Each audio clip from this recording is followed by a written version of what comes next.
Hey YouTubers, I'm back. Well, sorry I took a little bit of a break. I got a new car, and so I was doing some work on it and customizing it a little bit, adding some new wheels to it and this, that, and the other. So if you've got a RAV4 or you're thinking about buying a new RAV4, check out my other YouTube channel. I'll put it down in the description down below so you can check it out. And I've done a lot to the RAV4 and the interior and to the exterior and so all that. And so that's why I haven't been posting a whole lot of videos on this channel. And so I just want to kind of get back into the swing of things because it's getting starting to get a little warm outside. And so, you know, this fat man don't want to be out in the summer heat. And so I figured, we'll start doing some reviews on some more power inverters and things like that. So anyways, we've got MFUZOP. MFUZOP? Whatever the hell the name of this thing's named, it's a MFUZOP power inverter. Never heard of them. They actually reached out to me a couple weeks ago and said, hey, would you be interested in reviewing it? I said, sure. And then after they asked me if I would review it, then they were like, you know, saying, hey, please don't sabotage the video. I'm like, what do you mean sabotage it? And they were like, you know, people are out to hurt our company. I'm like, look, dude, I ain't got no skin in the game. If you send a good product and it passes my, my test, and you ain't got nothing to worry about. Now, if you send me a pile of crap, then, if it don't pass, then I'm not gonna say it's good. So, if you do send me something, guys, I know some of your companies out there are watching. If you send me something, expect to, get an honest review. I ain't gonna pad no review for you. You can't pay me to send you a review. So that's what I told these guys. I was like, hey, if you got a good product, send it and I'll review it, and it is what it is. And so wasn't sure if they were going to send it or not, but I told them, I said, it is what it is. And they were confident in their product. They admitted that it was a good product. So we will see today. And so, like I said, I've never heard of this company, and I've never pulled this thing out of the box before. Literally, I just got it in the mail just a couple days ago. And you can see that looks like it's pretty well packed. At least give them that. They give you a bunch of goodies. Alright guys, well, I gotta say, I'm pretty impressed with the look of the inverter. Anyways, it's a 12 volt, 1500 watt. Says it's pure sine wave. We'll find out here in a minute. But anyways, one of the things that really stands out to me that I noticed that I haven't seen on any other power inverter is you've got these little isolators. I think that's really cool. I've never seen another company do that, but I really like that. They're like it feels like a rubber or silicone, but they just fit over these little legs, and it provides you with some vibration dampening. If you're mounting this thing in a motorhome or somewhere where there's vibration, or not only does it do that, but I've noticed that it does raise it up a little bit, so it allows a little bit of air to get up underneath here. It's just a slight bit, but it still raises it up some. As far as the look of the case, it looks really nice to me. It is steel. That's just a flashlight magnet here, and you can see that it sticks to it. Even the sides. All right, so one of the features here on the end that I really like, that I noticed right off the bat, was you got your two AC outlets right here on each end. And I like that they spread them apart, and I like that they put them on upside down. And the reason that's important is because a lot of times when you've got like a big plug that let's say like for an air conditioner, you want to plug it in here, and it's got that big GFCI plug on the end of it that, if you've got it mounted upside down like this, then the plug's going to stick up here, going above the inverter. If it was right side up, then you would plug it in and it would be hitting on whatever you've mounted this thing to. Let's say you've got it mounted on a flat surface or something like that, then it would be hitting into that surface. So I do like the fact that, this has the outlets spread apart. So if you got the big plug, you can put something with a big plug over here, and you can put something with a big plug over here. So I do like that. They did put some thought into it. Some of these companies, they put them right side up, and you go to plug something in there with a big plug, and it just won't fit in there. You've got your typical on and off toggle switch. I'm old fashioned. I like that better than I do the button. That's just my preference. And then right here, this is something I've not seen on on any other inverter that I've tested so far. You can adjust the hertz. Here in the United States we use 60, but other places might use 50 hertz. And then right here you've got a USB outlet and then a USB-C. Then you've got a remote port right there where you can plug in a remote control right in here. And then you've got a little screw right there. It's a Phillips head, and that's for you to be able to ground it. And then right in here you've got just a little display, and it tells you, I guess, your voltage.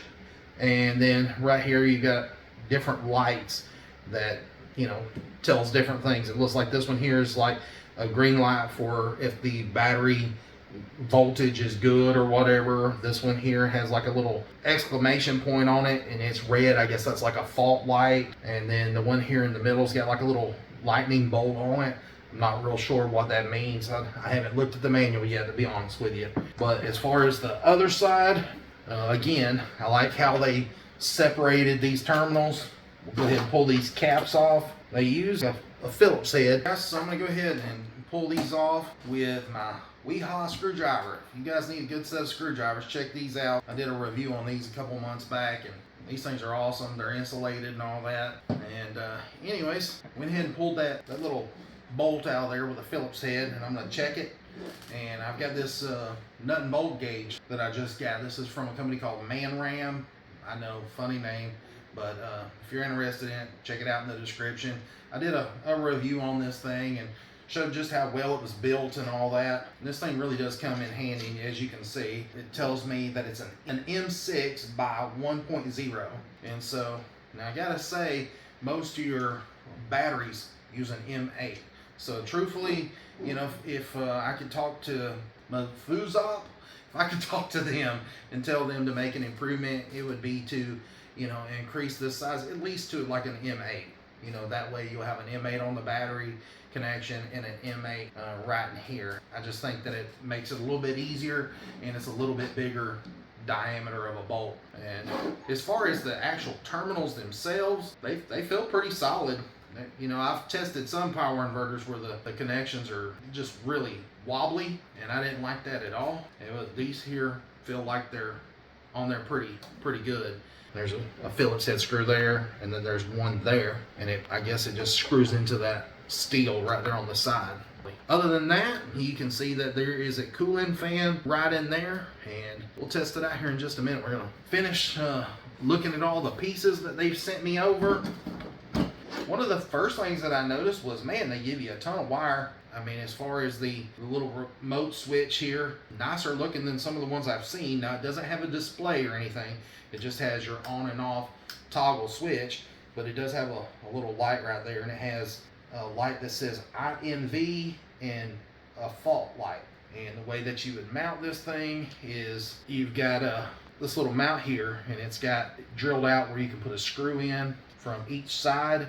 But keep in mind right here, when you try to screw it in, you better not put too long of a screw in there, or you'll run right into the side of that wire right in there. Some companies make these where you can unplug them, and some of them will fit on the side, some of them will plug into the back.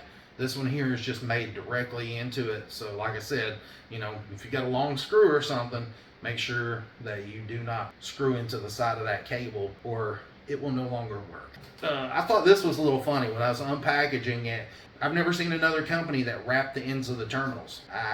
The only thing that I could think of was maybe they wrapped it to keep from scratching the paint or something up on the bottom of the inverter, the way that it was packaged. But I just, you know, they wrapped each individual terminal. So whoever wrapped this thing up, I mean, they did take some time to, you know, individually wrap these. And these are 4-gauge cables. You know, I looked it up on the internet, and it says that 4-gauge is good for up to 1500 watts. So, you know, this is the bare minimum that you could get away with as far as the cables goes. And it says, again, right here, 4-gauge. Let's see, we'll scratch these terminals and see if they look like they're copper.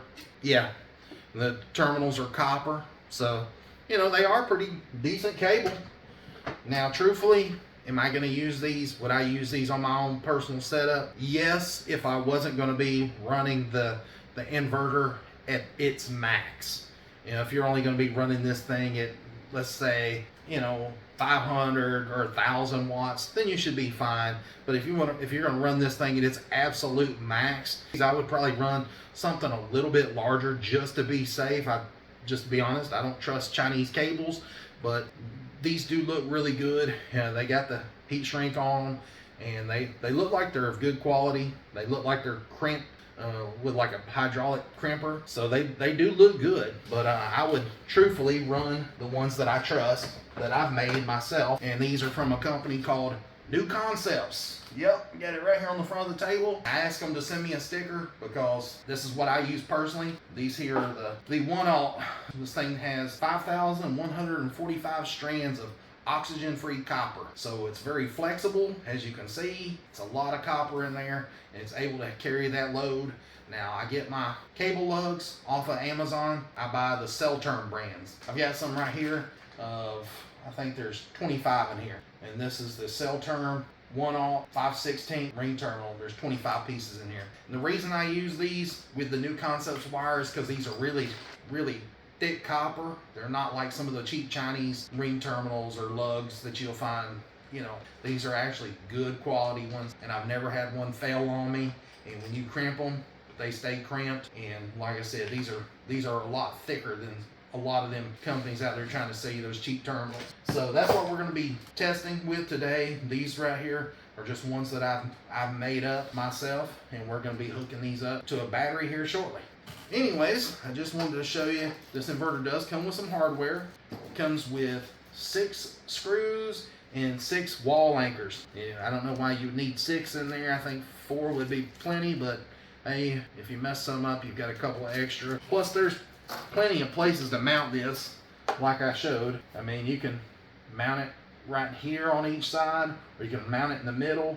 But you know, if you mount it on the sides, right here in these little side holes, you don't get to use the little isolator. So it's meant to just have one screw going into it. And now, I said it did come with a bunch of wire, and I wanted to make sure that I tell you guys, you know, I hated to leave you empty. I hadn't looked to see how long this wire is. So I get on the Amazon listing, and it says that it's 235 inches wired remote control. So I don't know why they didn't say it's 19 and a half and something feet.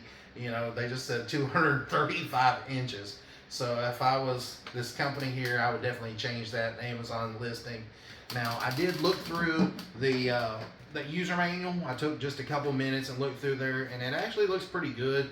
Everything seems to be written pretty well, and I didn't go through it with a fine-tooth comb or anything. All right, so I wanted to go ahead and get you guys a measurement on the inverter. And so the way I'm going to measure it is here on the bottom. That way I can get, you know, all the way out to the end of the cable lugs over here, and then all the way out to the furthest point where I guess the AC receptacle sticks out a little bit. So I'm going to kind of hold it out, and it looks like it's 12 3/8 of an inch long. And then as far as the width goes, 9 1/4. So I left just a little bit of room because you're going to put these on. I took them off so they wouldn't fall off while I was trying to do the review. But let's see. Yeah, about almost 9 1/2. All right, so I just wanted to get you guys a weight on this inverter, and it says 6 pounds right on the nose. Hope you guys can see that. All right, guys, so we went ahead and hooked the inverter up to this Orient Power lithium battery, and I gotta say, this is one of my favorite batteries right now. This thing is a beast. It reminds me of like the SOK batteries back in the day, and it's got that metal case and all that, and I'll be doing a review on this thing shortly. But anyways, I've got it hooked up. I've got it laid over on its side just because it was too tall standing up. But you know, this thing is all hooked up and ready to go. Now, I tested the standby current on it, and it's between 10 and 11 watts of power with nothing plugged into it. And so I went ahead and plugged in this jumper cable here that comes up to this outlet, and I've got a watt meter plugged in here. You can see that it's at 60 hertz, says it's at 118.5 volts, and then I've got it probed, or I've got an alligator clip on the other side. I'm fixing to probe it, and we're going to check for sine wave, and you can see over there on the oscilloscope, and it is a nice clean sine wave, so that looks good to me. And so anyways, without further ado, we're going to do some testing on it. Oh, and I meant to mention that you can see right there it's 60 hertz The reason I wanted to make mention of that again is because right here we have it set to 60 hertz. You know, there is that switch that I referred to in the beginning of the video where you can set it down to 50 or 60. So if you're here in the US, you want to keep it on the 60, and that just confirms that it's right where it needs to be. So next, we're gonna go ahead and put it through a load test, and we're gonna see what this thing can do and see if it can handle, you know, the 1500 watts. Now again, it's a 1500 watts running watts, 3000 watts peak surge power. So should be able to plug in like a space heater, and it should be able to run it for the most part. And I know the battery is definitely capable. This thing is a beast, guys. Alright, so in the beginning of the video, I told you guys that it had a little display right in here, and it had 3 lights up here on top. Well, you notice that the display is jumping back and forth, and when it goes to 13.31, that's showing your battery input voltage. And then when it jumps over to the middle and it shows like 0, that's your output voltage. You know, I don't know why they didn't put a bigger display in there, but I mean, it doesn't bother me. You know, most inverters have a big enough display where it shows input voltage and output voltage. This one here just jumps back and forth. And literally, I don't have any problem with that. So, I mean, it's not a big thing. Some of you might like it, some of you might not. You know, it is going to be some lights jumping around. So if you do mount this thing and you don't want to see lights flashing a little bit, then, you know, I would put a piece of tape over it or mount it somewhere where the lights ain't going to be in your eyes. Now, they're not very bright, but I just wanted to bring that to you. And then also, you know, like I said, when it's on that first light, that's your battery input voltage. The second light is your output voltage on your AC. And then that third light, it's a red light. It is a fault light. So as long as it's in the green right here, you're good to go. And then, you know, if it ever got that red light, then you're going to want to figure out what's going on. You know, something's up with the inverter. So what we're going to be doing today is I'm going to go ahead and plug the watt meter in, but if I tried to do that, it would be down at the table, and that's what I was talking about earlier. Some plugs you can rotate them, and I didn't know if this one you could, but you can't. So I'm going to have to plug it back into this little jumper that I've made, and we're just going to plug it in just like this. You know, we've got the watt meter here, and then also I'm going to be monitoring it with the battery. There's an out on the Orient Power battery, and we're going to go ahead and plug in this space heater and see what happens.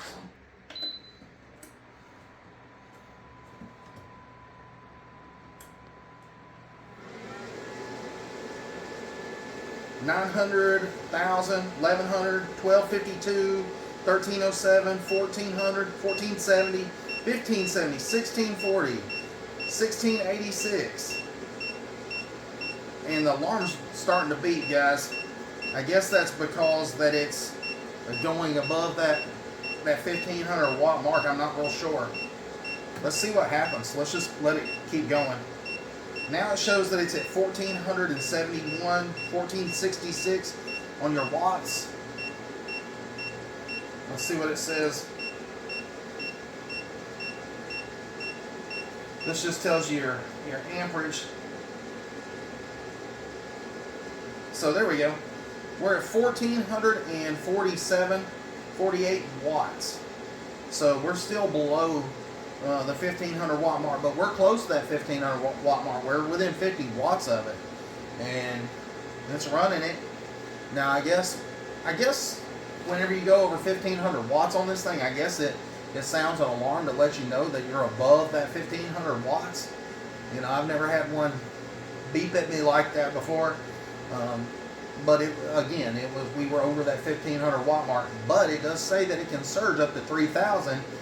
It didn't cut off or any of that stuff, so that was good. So right now, again, we're at 1443 watts. I'm not editing the video, I'm not cutting it. I guess we need to find something else to plug into this, maybe like a box fan or something, and run it up there and get it right at that 1500 watt mark. But I don't want to be in here for long because it's in the middle of summer now, and we're running an air conditioning, and now we're running a heater. So my girlfriend ran to go get the box fan. She's gonna save the day. Here she comes. Oh, here comes the box fan. Alright, so guys, we got a box fan. I'm putting it right here on the floor. I don't know if you guys can see that, but go ahead and set it on speed 1. Let's see. Let's just go ahead and plug it in. Is the fan on? So guys, that should be right at it, over 1500 watts. Let me turn this off, unplug this, and I'll put it on a splitter so we can see the exact amount of watts going into this. Alright guys, so I had to unplug the heater. We're going to plug it back in again. I had to put this orange splitter on here so we could get an exact reading of everything being plugged in here. So let's turn it back on again. And I'm sure it'll probably start beeping again. Yeah, once we reach 1500 watts, it starts beeping. It's at 1600 and starting to stabilize out. So, that lets you know that if you're getting above that 1500 watts, hey, you need to, tone it down some, or, put it on another lower setting because you're running it at its max. So I actually don't mind that, because you shouldn't be running them at their max capacity all the time anyway. So I'm going to go, right now I'm at 1437 and we're stabilized out, 1436. And I'm going to go ahead and plug in this box fan on low.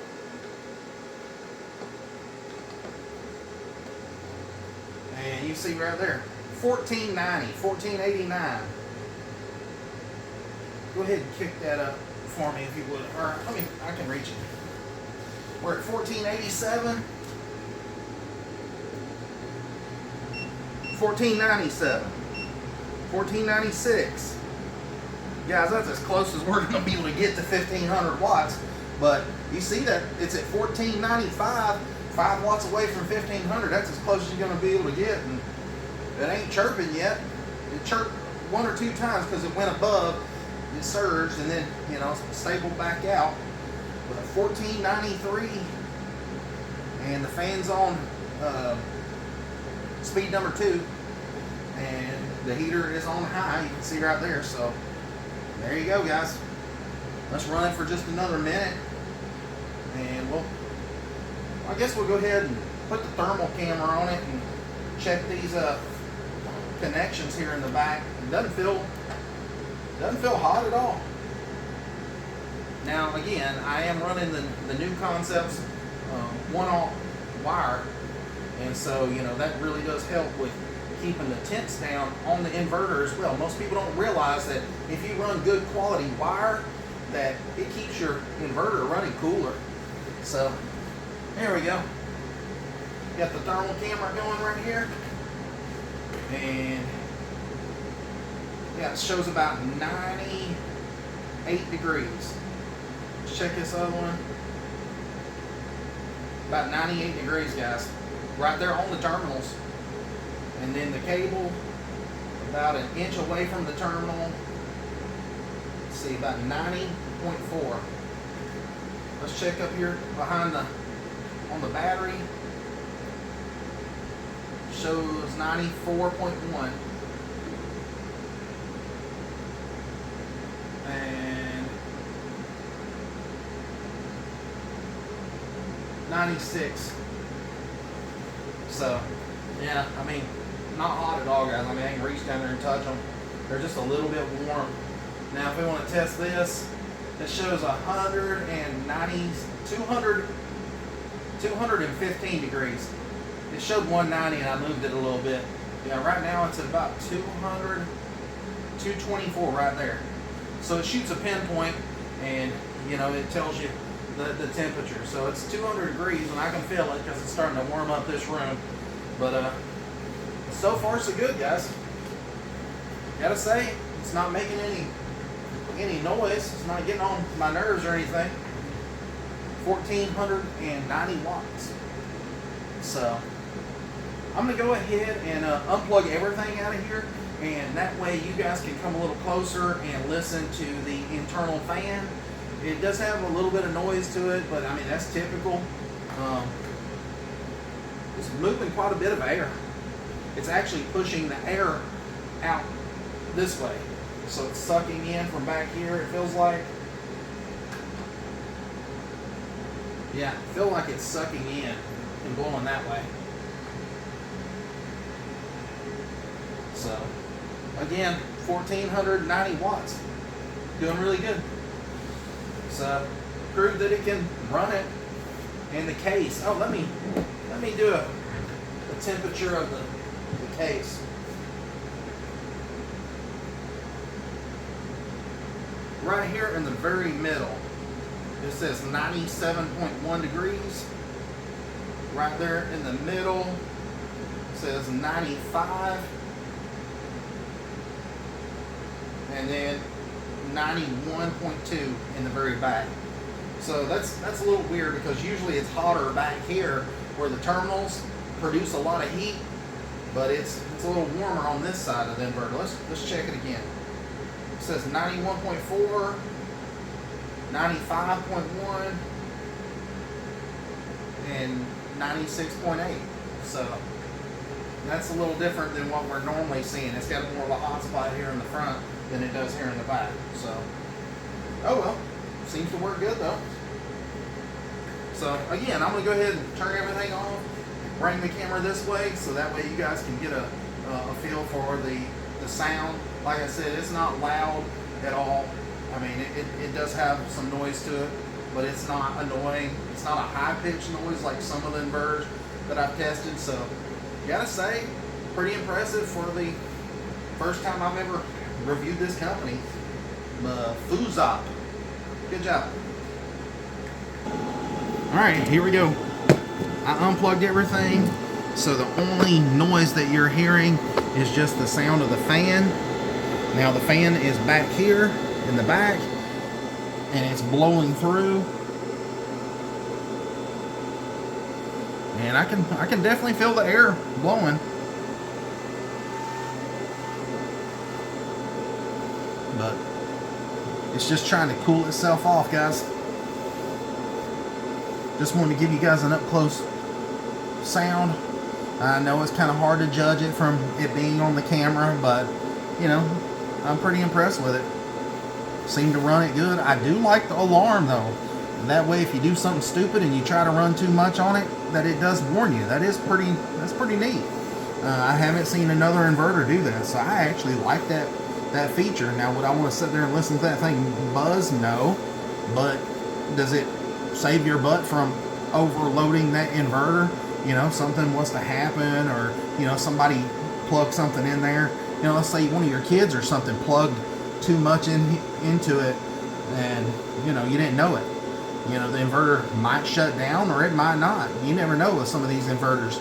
But at least the alarm sounded and let you know that you've got too much going at one time. So anyways, I like that.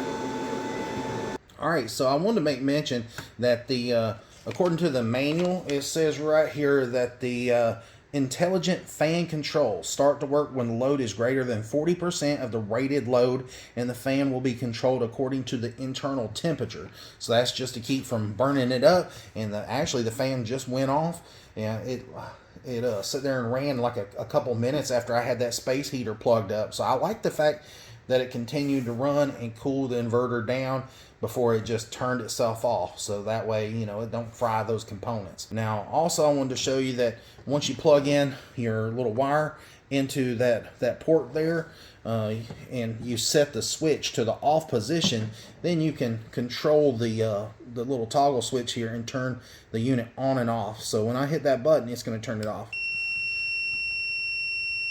So it lets you know with that beep noise, and it'll cut the power to it. It takes it a minute to drain it out, but you know, you can. There you go. So it does sound an alarm when you first turn it on, just to let you know that it's been turned on. A lot of inverters do that, but anyways, a lot of times, you know, I like to test the USB with, you know, just some USB lights, just simply because, you know, in a power outage or something like that, these are very good to have. These are from a company called VT Power. They only use 5 watts of power each, and you can run them on a splitter and get, you know, multiple lights on one USB port. I've not tested them yet. I don't know if that USB works or not, but we're gonna test it out and see. once I get it plugged in there, right? So there we go, guys. There's both lights. The USB powers them both, no problem. And so let's go ahead and turn the unit off, and we'll see if the lights turn off or if they stay on. Sometimes, yeah, this one's passive. So it lets the power from the battery go through the inverter and power the USB. So why is this important? An important feature. Let's say you go camping or something and you've got this inverter with you. You don't want to have to leave the power inverter turned on all night just to be able to plug in your cell phone and keep that charged. You just want to be able to get the power from the battery and pass through that USB port, just so you're not, having to power the internal inverter all night and waste 10 or 11 watts for no reason, just so this thing can be powered on. So I do like that you can use the USB function without the power inverter being powered on. That is pretty cool. All right, guys, so went ahead and got a USB-C to USB-C cable plugged in, and it is passive as well. I went ahead and tested it off camera, and you can see right there where it says super fast charging, 29 minutes until full, and it's at 83%. Now, obviously, this cable here tells you how many watts this thing puts out, and right now it says 15. It says 15 watts. So now it says 12, 11, and then 10, 14, 15. So that's pretty decent. You're not going to get 100 watts out of this. It's not rated for that much power. I just wanted to read a little bit in the manual. It says some of the protection features that it has is input low voltage protection, input high voltage protection, overload protection, output short circuit protection, over temperature protection. So I gotta say, this thing seemed to pass all my tests, and it ran it no problem. And if you go over that 1500 watt mark, it's gonna let you know. So that was pretty cool. Now we did see this thing. I believe it went up to about 1800 on a surge. I can't remember exactly without going back and looking at the video, but it was on up there. It didn't get to 3,000 or nothing like that, but I believe it surged up to 18 for just like a split second, and then it come back down. But you seen that it was right at the 1500 watt mark. So gotta say, I'm pretty impressed. Never even heard of this company before. They sent me this inverter and a battery, and I'm gonna be testing the battery pretty soon. So anyways, just wanted to let you know, if you're looking for a 1500 watt pure sine wave 12 volt power inverter, check out whatever you want to call this thing, MFUZOP. That's what I'm calling it, because it's too hard to pronounce for me. MFUZOP, whatever. Check out in the description, and I'll put a link down there for this inverter. And I'm also an Amazon affiliate, so if you do buy it, I might get a cut to $3, $4, $5 or something like that. Who knows? And then also, if you're interested in the New Concepts wires, I'll put a link to their website down below. You can also find them on Amazon. And then as far as the cable lux, the Cell Term brand ones, I'll put those down below as well. And if you're interested in this Orient Power battery, I know I haven't showed much of it. It's in top secret testing for me right now, because I've just been playing around with it, and this thing seems like it's probably going to be one of my favorite batteries, go-to batteries, just because it's really high quality, and it's very powerful battery, and it's good price. But if you're interested in it, I'll try to put a link to it down below as well. And until next time, guys, thanks for watching. Please like and subscribe. Hit that notification bell so you'll see my future videos and all that. And as always, I really appreciate you watching. And like I said, I appreciate it if you would subscribe to my channel. We do this just for fun. We don't make anything off this, unless you guys buy an inverter, and I don't sell a bunch of them. I'm not like some of these guys on here just really pushing this. I don't care if you buy it or don't buy it. I just do it for fun, and this is how we spend our Sunday sometimes doing videos. So we could be out doing other stuff. So make sure you give me a like, give me a comment or something positive, at least help that algorithm out so it can go out to more people. So until next time, see ya.